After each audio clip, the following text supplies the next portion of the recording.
The universe just exposed how giant black holes are actually created. Scientists detected ripples in spacetime caused by black holes colliding billions of light years away. But the real discovery came after analysing more than 150 of these mergers.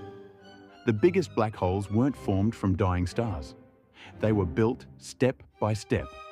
Researchers found that inside dense star clusters, smaller black holes repeatedly crash into each other, merging again and again over millions of years.